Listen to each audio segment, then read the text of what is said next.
Bienvenidos, bienvenidas. Estamos en TBC4, en el noticiario de TBC4, que ustedes saben se transmite por Comarca TV y también por el canal 32 de la televisión digital abierta.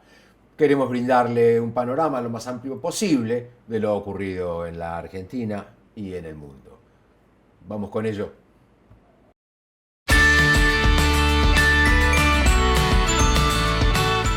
¿Qué hacen en mi tierra? Grita una y otra vez el poblador sirio a esos soldados estadounidenses que están ocupando parte de Siria. ¿Qué hacen en mi tierra? ¿Qué quieren en ella? Les grita y quita la bandera yanqui de uno de los vehículos del ejército que estaba ocupando en ese momento la zona de Al-Kamishli. ¿Qué hacen aquí?, sigue preguntando el hombre, pero sabemos que es una pregunta retórica, porque él ya lo sabe y lo sabe mejor que nadie. Ve en su carne, en la de sus hermanas y hermanos, en su tierra, el daño que significa la presencia norteamericana, no solo en Siria, sino en cualquier otro lugar del mundo.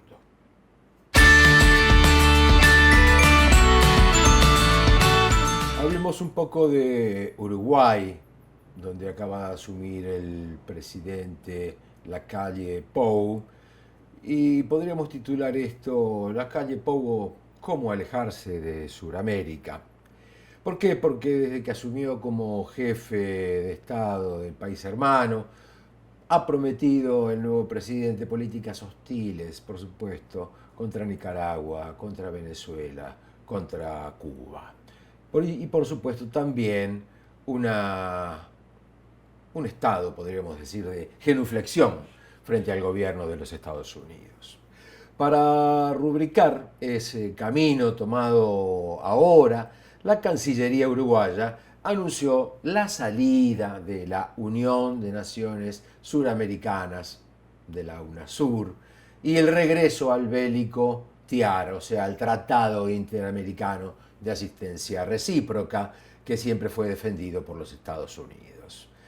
El retiro de UNASUR obedece a que, para ellos, se trata de un organismo regional basado en alineamientos político-ideológicos y que en los hechos, según Lacalle Pou y su canciller, ha dejado de funcionar. Ya no cuenta con sede, ya carece de una Secretaría General Operativa y, por lo tanto, dicen que Uruguay nada tiene que hacer ahí. Básicamente quien dice esto es Ernesto Talvi, el canciller de la República Oriental del Uruguay. Talvi agregó que la salida de Uruguay se debe también a que la UNASUR ha sido abandonada prácticamente por la mayoría de los países de la región, a excepción de Guyana, Surinam, Venezuela y Bolivia, que luego del golpe de Estado de octubre del año pasado, ha planteado la posibilidad de abandonar el organismo también. Confirmó Talvi, o sea, el canciller uruguayo, que apuestan a la reelección del canciller Almagro como presidente de la OEA, quien está hasta este momento, y que se sumarán nuevamente al llamado TIAR. Ese tratado que es empleado por la Organización de Estados Americanos y por la administración de Donald Trump, presidente de Estados Unidos, para legitimar el uso de la fuerza en nuestra región. Es así que varios países de la América del Sur, de la América Latina, especialmente Venezuela, lo han denunciado. Y lo han denunciado por el peligro que representa para la paz en la región, la democracia y la soberanía, por supuesto también para el derecho internacional. Pero lo dicho por el jefe de Estado Luis Lacalle Pou es que ha elegido ser finalmente una especie de alfombra de los Estados Unidos.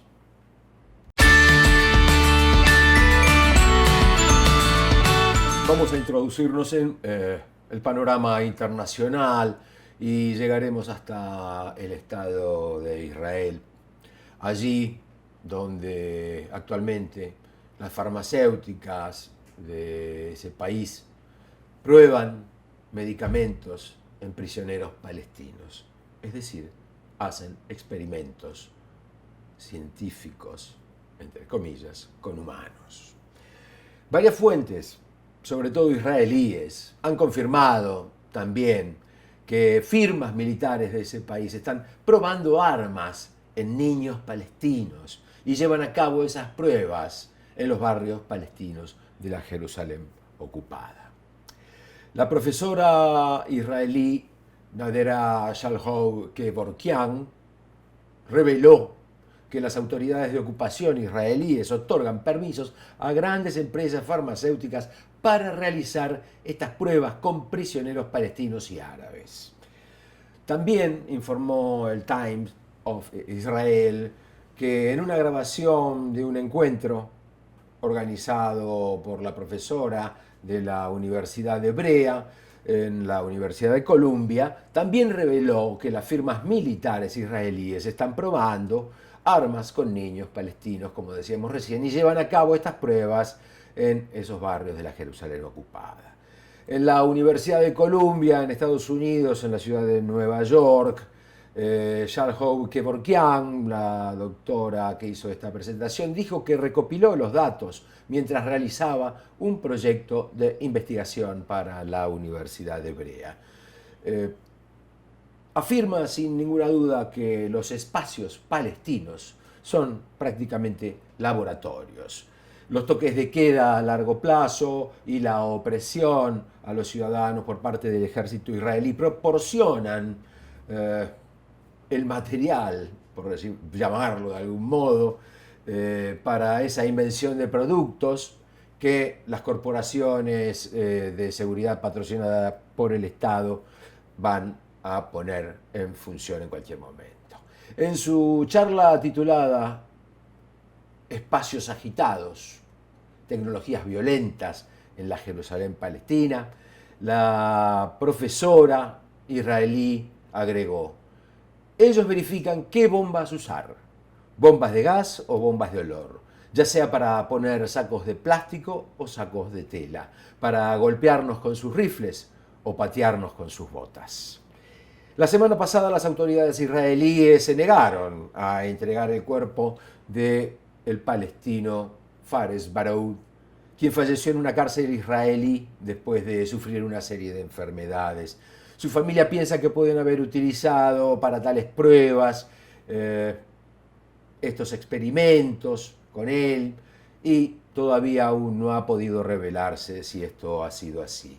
Se han comprobado ya 5.000 pruebas científicas, digamos, en prisioneros árabes y palestinos. Ya en julio de 1997, el periódico israelí Yediot Ahronoth informó de comentarios de Dalia Itzik, la presidenta de un comité parlamentario que reconoció que el Ministerio de Salud de Israel había otorgado permisos a las empresas farmacéuticas para probar sus nuevos medicamentos en los reclusos y señaló, como decíamos recién, que ya se habían realizado más de 5.000 pruebas. Esas afirmaciones fueron presentadas a docenas de estudiantes y profesores de la Universidad de Columbia en Estados Unidos como un estudio realizado por el profesor bajo los auspicios de la Universidad Hebrea. Por supuesto, la Universidad Hebrea negó cualquier relación con las opiniones expresadas por Nadera Shalhoub-Kevorkian. Dice que no representan ni expresan de ninguna manera a dicha universidad. Esto sigue a las advertencias anteriores del embajador palestino ante las Naciones Unidas, Richard Mansour, quien dijo que los cuerpos de palestinos asesinados por las fuerzas de seguridad israelíes fueron devueltos a sus parientes con córneas y otros órganos desaparecidos. Lo que confirma aún más que los informes anteriores sobre la sustracción de órganos por parte de la potencia ocupante de Palestina es una verdad a gritos.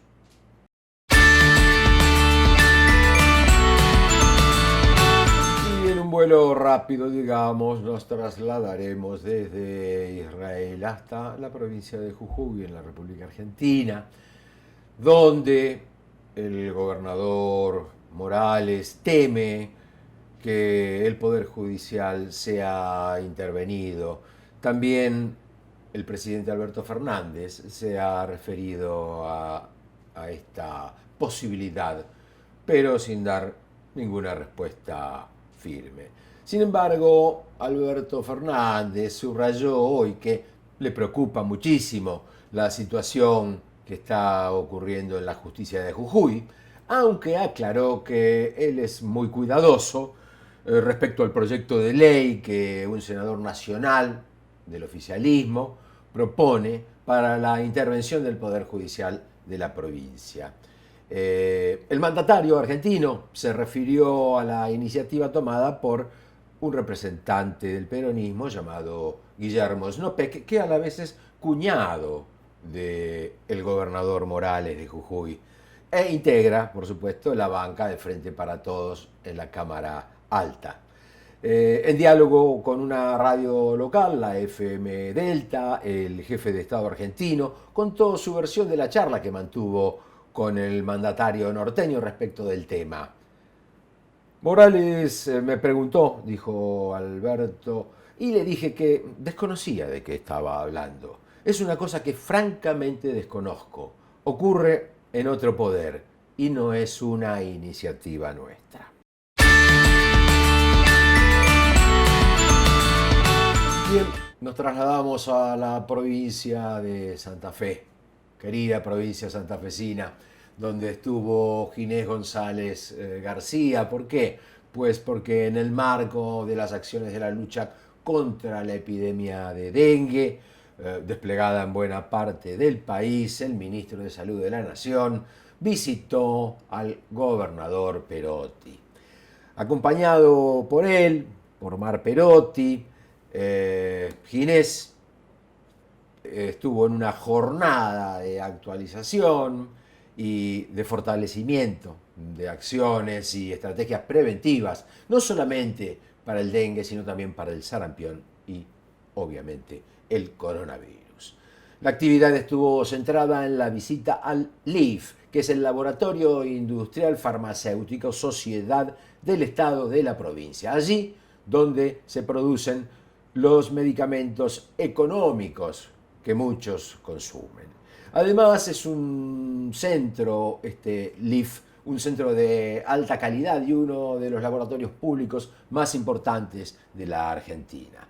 El ministro Ginés González García expresó que desde Nación se coordina con todos los centros provinciales para que su capacidad productiva, en este sentido del que estamos hablando, funcione al máximo y que además lo hagan, por supuesto, en función de las necesidades urgentes que tiene nuestra nación.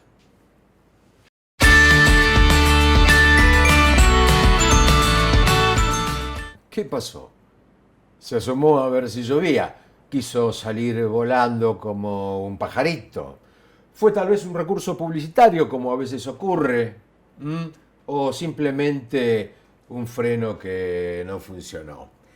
No lo sabemos ciertamente, pero el caso es que el automóvil flotante ya llegó, veterano, a asomarse por esa ventana del cuarto piso de una concesionaria en plena avenida Santa Fe al 999 en San Isidro. El auto quedó pendulando, casi totalmente asomado a la calle. Por suerte, la maniobra desafortunada no dejó secuelas y fue solo un hecho más en la vida de los sanisidrenses que pronto pasará al olvido, excepto para quien manejaba esa unidad.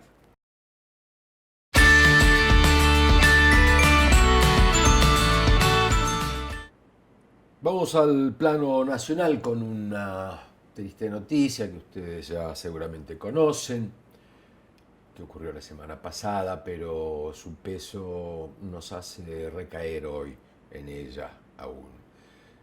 Voy a hablar de Guillermo Gómez, quien el sábado se transformó en la primera víctima fatal del coronavirus en América Latina. Este hombre que murió en el hospital Argerich deja atrás de sí un relato escalofriante, podría decir, que involucra primero que nada el desconocimiento del protocolo por parte de los médicos, enfermeras, administrativos de ese hospital Argerich que en algún momento fue modelo. Muestra también la desidia de médicos de la institución hospitalaria que tuvo en una guardia 8 horas al hombre muerto. Vamos a hablar del SAME, que nunca concurrió a los varios llamados hechos desde la casa del afectado, quien ya sabía prácticamente que padecía algo extraño, pues había llegado recientemente de un viaje a Francia, hecho con su mujer. Y también de la negligencia del Ministerio de Salud de la ciudad, dirigido por el doctor Crescenti, pero cuyo responsable final es Horacio Rodríguez Larreta. El Argerich, el Hospital Argerich, que fue una institución señera de avanzada, hoy prácticamente está convertido en un moritorio. ¿Gracias a qué? Gracias al desabastecimiento que fue sufriendo desde la llegada de Mauricio Macri al gobierno porteño y que se acentuó con el arribo de su heredero, Horacio Rodríguez Larreta. Luis Contreras, quien tiene 79 años y desde hoy, desde su aislamiento que cumple en su casa, el Jagüel, le relató a los periodistas cómo fue que el SAME y el Hospital Argerich incumplieron el protocolo para la contención del coronavirus. Luis Contreras es el amigo de nuestro hombre, de Guillermo Gómez, fue quien lo llevó al Argerich, quien llegó desde Montegrande con su auto, para pedir un auto y llevarlo de urgencia al Argerich, donde lo dejaron tirado, ya dijimos, 8 horas. Guillermo había llegado desde Francia el 25 de febrero. Había ido a visitar a su hijo, que vivía allí, porque tuvo que exiliarse. Fue un hombre del exilio junto con su compañera Nelly. Y estuvo en el exilio, por supuesto, para salvar su vida durante la dictadura cívico-militar que nos destruyó a partir del año 1976. Ambos, Guillermo y su amigo, habían sido secuestrados y torturados. En aquellos tiempos eran recolectores de racimos, militantes de la Juventud Peronista y del movimiento villero peronista. Ahí se habían conocido. En este contexto, los trabajadores del Hospital Argerich pidieron, hace unos días, una asamblea que permitiera una licencia directamente a los 42 profesionales que tuvieron contacto con Guillermo Gómez el día que llegó al hospital, pero que tuvieron contacto sin la protección adecuada, pues desconocían el diagnóstico. Desde el gobierno porteño, responsable del Hospital Argerich, negaron que haya habido brechas en la seguridad y aseguran que se trabajó correctamente dentro del protocolo desde el minuto cero. Sin embargo, esto no fue así. Los resultados, la queja de los compañeros trabajadores, desmienten lo que dice el gobierno de la ciudad.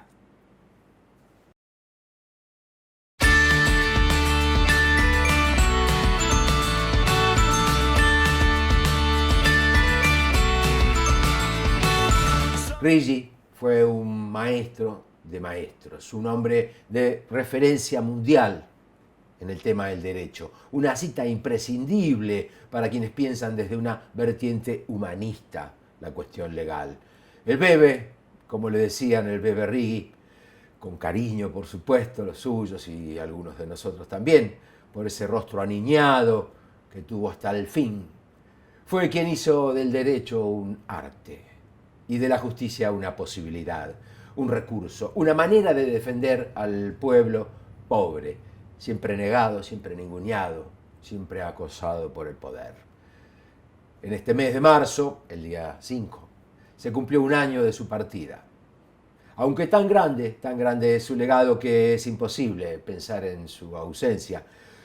Ausencia que ya sabemos es una pérdida inmensa para el movimiento nacional y un gran dolor para aquellos que lo quisimos desde que saltó a la tramposa fama inventada por los medios antiperonistas en 1973.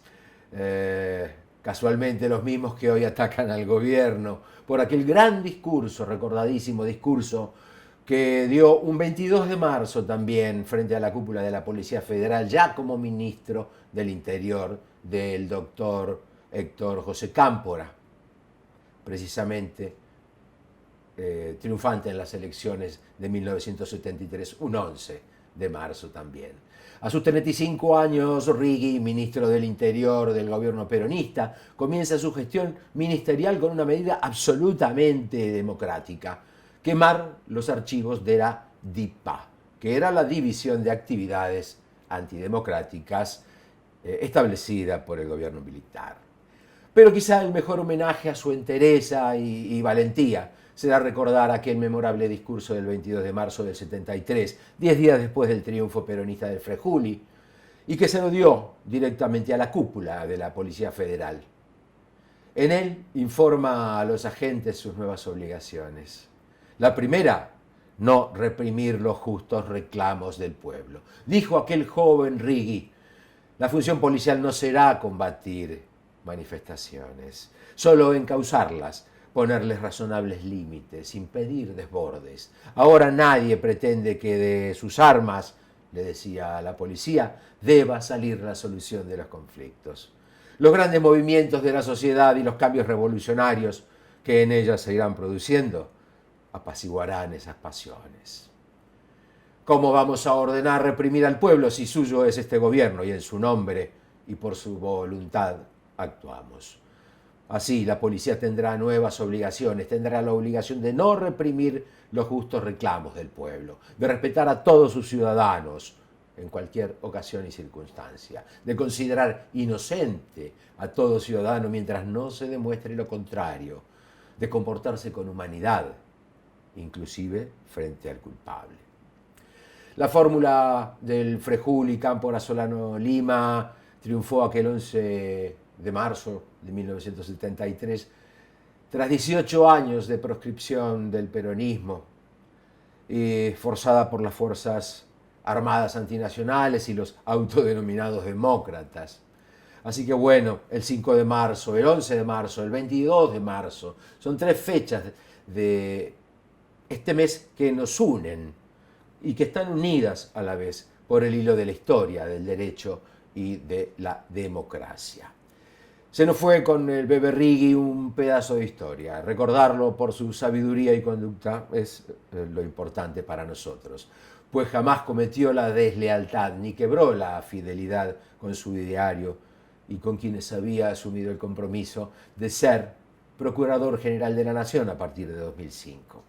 No se defendió a través de los medios corporativos como tantos que se le ofrecieron una y otra vez para que atacara el proyecto kirchnerista, y hasta en su última nota se expresó tajante y visionariamente en contra de la prisión preventiva. Bueno, ustedes saben, nadie muere quien dio todo de sí para que el pueblo argentino recuperase su vergüenza y su dignidad, su trascendencia. Esta presencia poderosa del Bebe sigue en las fotos que a veces uno ve con su esposa, con la familia, dando clases en México, recibiendo galardones aquí y allá, y hasta sus fotos con el presidente de la nación, de quien fue su mentor y maestros. Sin duda el Bebe está aquí, con su sonrisa inefable, su voz pausada y leve como un vuelo del venteveo en las mañanas chaqueñas, allí donde había nacido. Deja una herencia intangible pero firme, como una roca a cada uno de nosotros. Hay que llevarla. Es el payé de los olvidados, es la palabra secreta de los desmunidos. Como dijo en la despedida Alberto Fernández, los argentinos en estos tiempos en que la miserabilidad de la justicia y de la política asoma sin vergüenzas, hemos perdido al mejor exponente del Estado de Derecho. Y ese vacío no sé bien cómo podrá llenarse. Como hombre del derecho y rector de los destinos del país, hoy Alberto sabe que ese vacío debe ser llenado y que es parte de su tarea. Algo que no sabía en aquel momento, hace un año ya. Pues bien, finalizamos con este ratito de noticias y nos despedimos, no sin antes agradecerles su presencia y los esperamos mañana, como todos los días.